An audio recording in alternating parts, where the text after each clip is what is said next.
Hello again, नई video के साथ हाजिर हूँ। आज मैंने प्रिपरेशन की थी कि मैं बात करूँगा यूक्रेन की सिचुएशन पे, क्योंकि आपने भी सुना होगा कि पुतिन ने, रशियन प्रेसिडेंट ने, बाइडन साहब को बहुत ही ज़बरदस्त किस्म की बात कह दी। यानी हम तो ये कह रहे थे कि इमरान खान ने एब्सोल्युटली नॉट कह के अमेरिका को नरिश कर लिया। पुतिन ने तो अमेरिका से कह दिया, we have the might to put you at your place. अंदाज़ा कीजिए कितना स्ट्रॉन्ग स्टेटमेंट है और कितनी बेइज्जती हो गई अमेरिका की। बाइडन साहब ने भी कम नहीं कहा, उसने कहा कि ये वॉर क्रिमिनल है। तो अब ये कि उनकी कोल्ड वॉर चल रही है, लोग कह रहे हैं कि हो सकता है थर्ड वर्ल्ड वॉर भी हो जाए, लेकिन रशिया लगता नहीं यूक्रेन से बैकआउट होगा। अब I think Russia is gonna go all the way. लेकिन इस पर दो एक दिन में बात करेंगे। आज पाकिस्तान की बढ़ती हुई सियासी सरगर्मियों पर बात करते हैं कि वहाँ क्या हो रहा है। उससे पहले मैं एक छोटी सी बात बरतानिया के लिए कहना चाहता हूँ, ब्रिटेन के लिए, कि ये कैसी गवर्नमेंट है। और मेरा दिल चाहता है कि मैं बरतानिया के वज़ीर आज़म को फ़ोन करूं और मैं कहूं, बोरिस साहब, ये बरतानिया क्रिमिनल हब बनता जा रहा है। दुनिया भर के जराइम पेशा लोग लंदन आ जाते हैं, आप इनका कुछ कीजिए। अब नवाज शरीफ किस हैसियत से वहाँ रह रहा है? पाकिस्तानी पासपोर्ट उसका एक्सपायर्ड है, बरतानिया का वीज़ा उसका एक्सपायर्ड है, वो किस हैसियत से वहाँ रह रहा है? मुनीर सिलाई चला गया, अलीम खान चले गए, जहांगीर तरीन चले गए, जिसको देखो लंदन चला जाता है मुँह उठा के और वहाँ सियासी सरगर्मियाँ करता है। ये कैसी हुकूमत है ब्रिटानिया? दिल चाहता है कि काश मैं बोरिस को फ़ोन करके कहता कि बोरिस साहब संभालो अपने लंदन को, ये क्या हो रहा है। लेकिन बहरहाल वहाँ मेरे जैसे आदमी की क्या हैसियत है कि प्राइम मिनिस्टर से बात करे। इमरान खान को करनी चाहिए। पाकिस्तान में ये हो रहा है ताज़ा तरीन कि आपने भी सुना होगा कि इस्लामाबाद में सिंध हाउस पे हमला कर दिया, और हमला किसी और ने नहीं, इमरान खान के हामियों ने किया। और उसमें पीटीआई के 2 मेंबर ऑफ पार्लियामेंट भी शामिल हैं और उनको गिरफ्तार भी किया गया। हमला क्यों किया और कैसे हुआ? बड़ा जारहाना तरीके से हुआ, उन्होंने गेटवे तोड़ दिया। हुआ ये कि पीटीआई के बागी अरकान वहाँ मौजूद थे जब ये हमलावर गए, और ये लोटे लेकर गए। उन्होंने बाहर खड़े होकर उनसे कहा कि ओ लोटो, बाहर आओ वरना हम तुम्हें घसीट के लाएंगे। और फिर उसके बाद उन्होंने गेट भी तोड़ दिया, जिसके ऊपर जरदारी ने और मुराद अली शाह ने बहुत ही ज़ोरदार तरीके से एहतजाज किया। बिलावल भुट्टो, मरियम सभी बोल रहे हैं ये गलत था, इससे कोई फ़ायदा नहीं होगा। लेकिन बारह लोग जज्बाती होते हैं, उन्होंने इमरान खान की मोहब्बत में किया। हुआ ये है कि इमरान खान साहब अंडर एस्टिमेट करते रहे कि पीटीआई के कोई कारकुन कहीं नहीं जा रहे। 155 उनके कारकुन हैं और 172 चाहिए होता है मैजिक नंबर जो है वोट ऑफ नो कॉन्फिडेंस को पास होने या फेल होने के लिए। इत्तेहादियों को मिला के इमरान खान साहब के पास 172 से ज़्यादा रुकन है।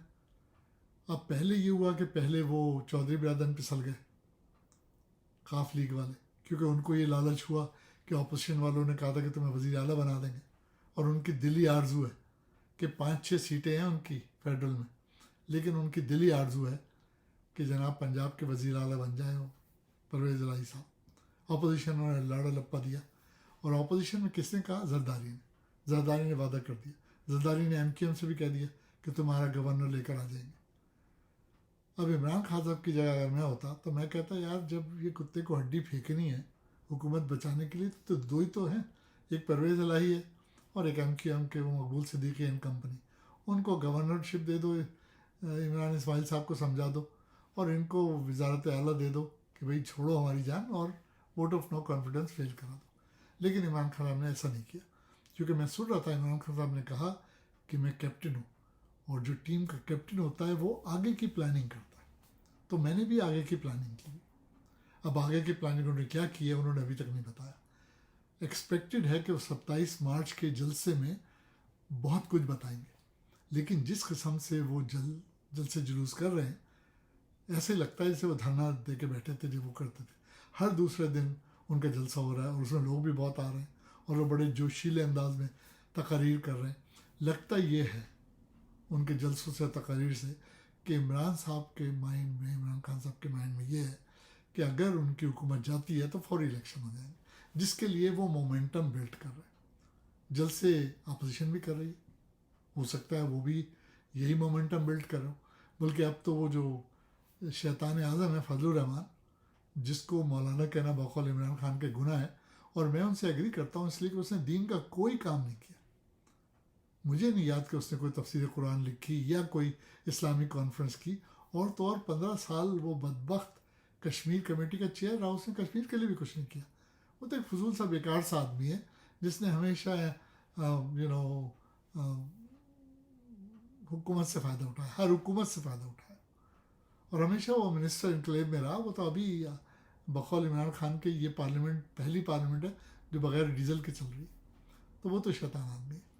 وہ پاکستان کا کوئی ہمدرد نہیں ہے، اس کو بس حکومت میں رہنا ہے کسی بھی طریقے سے. اور اب اپوزیشن نے اس کو اسی لیے پی ڈی ایم کا سربراہ بنایا تھا کہ بھائی تیرے پاس اسٹریٹ پاور ہے، ذرا پاور شو کرنے میں آسانی رہے گی.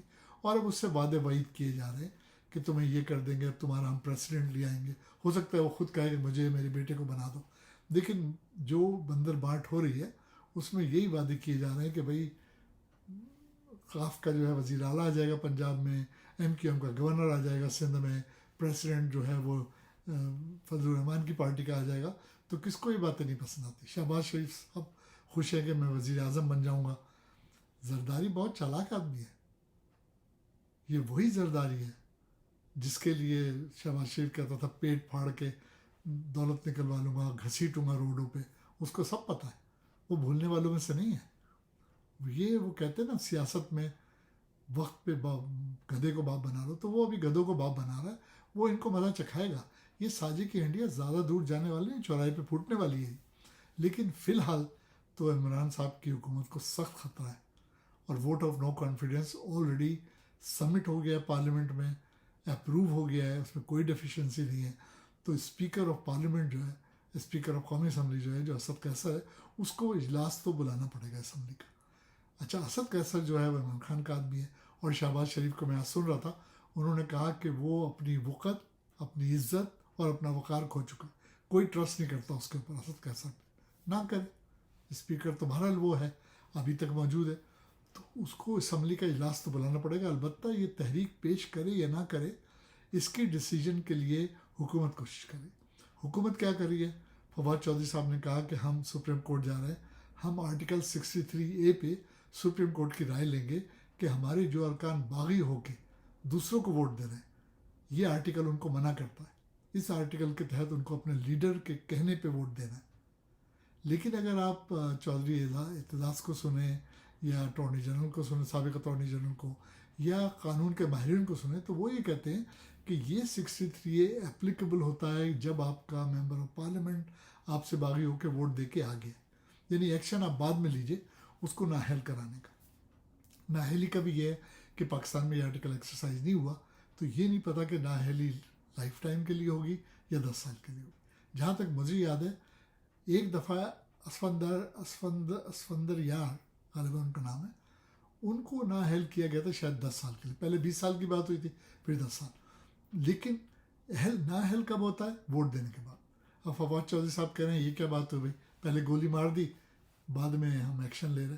بات تو صحیح ہے، اس لیے کہ the damage is done. The whole idea is کہ ووٹ آف نو کانفیڈنس کی تحریک کو فیل کیا جائے تاکہ عمران خان صاحب اپنی مدت پوری کرے. اب عمران خان صاحب نے بھی یہ دیکھا ہے کہ جو عدالتیں ہیں ان کے جج بڑے بے ایمان ہیں، اور یقین کریں اگر یہ ایماندارانہ فیصلے کرتے تو منی لانڈرنگ میں شہباز شریف اور حمزہ شریف ابھی جیل میں ہوتے، اور مریم کی بھی ضمانت نہیں ہوئی ہوتی. تو اگر یہ سب جیل میں ہوتے یا زرداری بھی جیل میں ہوتا تو پھر یہ تو سب کچھ ہوتا ہی نہیں جو آج کل ہو رہا ہے، یہ ہارس ٹریڈنگ، پیسے کا لین دین. دوسرا مجھے اس میں آتا ہے کہ کیسا ملک ہے، اس میں رشوت دینے کے لیے کوئی قانون نہیں ہے اسلامی ملک کا کہ یہ لوگ رشوت لے کے جو وفاداریاں تبدیل کریں. ان کو بند کرو، ان کو سزا دو. لیکن عمران خان صاحب کو یہی راستہ نظر آئے کہ عدالتوں میں چلے جاؤ، مہینوں تک ہیئرنگ ہوتی نہیں. ہو سکتا ہے یہ ریفرنس دائر کر دے عدالت میں جا کے کہ بھئی یہ 63 پہ رائے دو، اور 6 مہینے 1 سال یہ کھینچ لیں، اور جو ووٹ آف نو کانفیڈنس کی تحریک ہے وہ پیش ہی نہیں ہو. یہ عین ممکن ہے. یہ گورنر راج کی بھی بات ہو رہی ہے. شیخ رشید نے کہا کہ سندھ میں گورنر راج لیا، کیونکہ پاکستان کا آرٹیکل 232 237 الاؤ کرتا ہے کہ ایمرجنسی نافذ کر کے گورنر راج رہیں، اور گورنر راج آیا تو پیپلز پارٹی ویسے ہی کمزور ہو جائے گی. تو یہ آپشن بھی حکومت ایکسرسائز کرنا چاہ رہی ہے. میں آپ کو 2-3 دن بعد پھر اپڈیٹ کروں گا. بڑی گرما گرم خبریں، جب تک کے لیے فی امان اللہ.